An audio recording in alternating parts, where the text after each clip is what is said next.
Whether it's a child, a woman, a man, a senior citizen, no one is spared.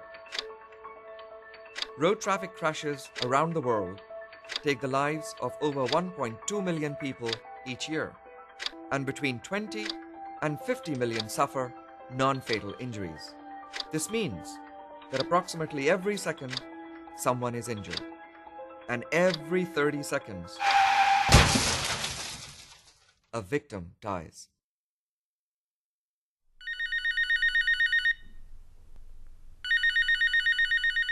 On May 3rd, 1995, I received a phone call that's every parent's nightmare. The voice on the other end told me that my son had been killed in a bus crash in Turkey.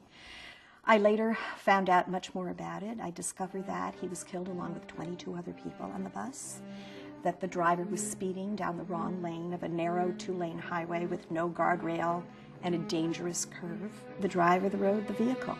All three things really blended together to make a tragedy. I think that it's a particular problem in low and middle income countries because there's a rapidly escalating number of motor vehicles in those countries, coupled with the fact that safety initiatives and healthcare have not been able to keep up. In general, road infrastructure, particularly in the developing world, is not optimal. Many of the roads have not been constructed with road safety in mind.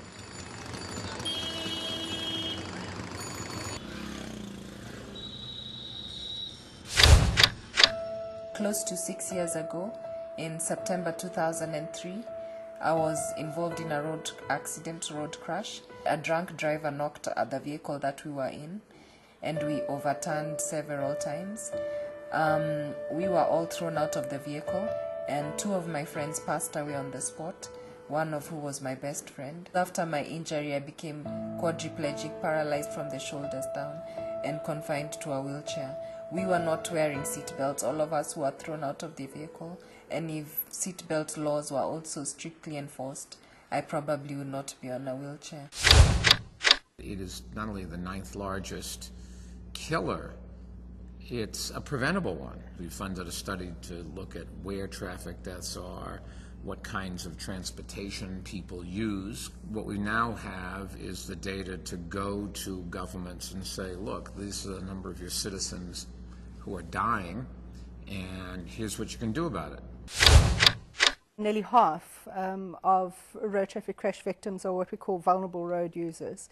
And in fact, in some of the countries of Asia and Africa, this proportion can be as high as 70 or 80%. These are people who are walking along the side of the road, people who are on motorcycles, so people who are not encased in something solid like a vehicle and therefore are more vulnerable. Road safety is an area where we can truly, as a global community, say we are responsible for our future. If we decide to invest in evidence-based road safety programs that are effectively implemented, we can save millions of lives over the next 10 to 20 years. I think a lot of people are still fatalistic about road traffic crashes, but they are preventable, and that's why we like to call them crashes or collisions and not accidents. They're not acts of God. There are things that we can do about it. We have the numbers. We've had some demonstration projects. We have examples of how to do things. Now we've got to put it into action.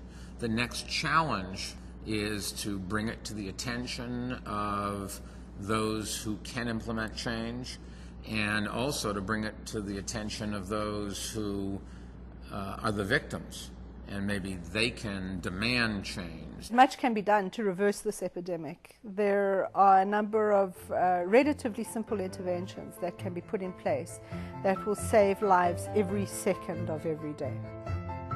Fewer people would be injured. Fewer friends, neighbors, and families will suffer. It really can make a very big difference if you get together and say, let's address the issue.